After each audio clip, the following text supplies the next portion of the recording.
మకర సంక్రాంతి రోజు ఈ స్వామివారు అన్నారు చూసారా, నేను మిమ్మల్ని పంగల రాజాగా చూడాలంటే మకర సంక్రాంతి రోజు నేను ఆభరణాలన్నీ ధరిస్తాను అని చెప్పి అంటారు. అజ్ఞానులకు కంటపడని రీత్యా కాంతమలై స్వర్ణ మందిరం అనేది కాంతమలై మీద ఉంటుంది. కానీ అవంతా కూడా అడవి ప్రాంతమే కదా, ఈ ప్రాంతం అంతా కూడా శబరిమల అంతా కూడాను. మకర సంక్రమణమైన రోజు అడవి ప్రాంతంలో ఉన్నటువంటి ట్రైబల్స్ అంతా స్వామివారికి ఇచ్చే ఒక మంగళ హారతియే మకర సంక్రాంతి జ్యోతి. ఆ రోజు ఆకాశంలో ఒకే ఒక నక్షత్రం ఉంటుంది, అది ఉత్తర నక్షత్రం. శబరిమలలో గంటకు వినబడుతుండగా ఆ అరణ్యమంతా వినబడుతుంది. ఆ మకర సంక్రాంతి రోజు నక్షత్రం ఆకాశం ఉంటుంది, గరుడ పక్షి వచ్చి ఆభరణాల గర్భాలయంలోకి వెళ్ళగానే అది వెళ్ళిపోతూ ఉంటుంది. అప్పుడు ఆ ట్రైబల్స్ అందరూ ఇచ్చే హారతియే జ్యోతి.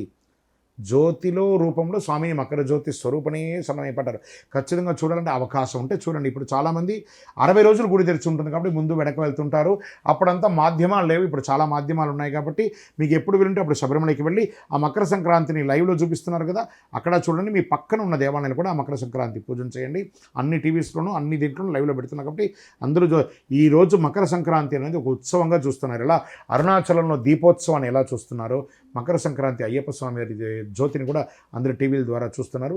లైవ్గా వెళ్ళిన వాళ్ళు అక్కడ పోయి చూడండి, లైవ్గా లేని వాళ్ళు మీ ఇంట్లో ఉంటారు కదా, ఆడవాళ్ళు, మీ భార్య, పిల్లలు, కుటుంబంతో టీవీలో చూస్తున్నారు కదా, వాళ్ళందరూ కూడా చూడండి, తప్పలేదు. జ్యోతి అందరూ చూస్తున్నారు. శరణమయ్యప్ప.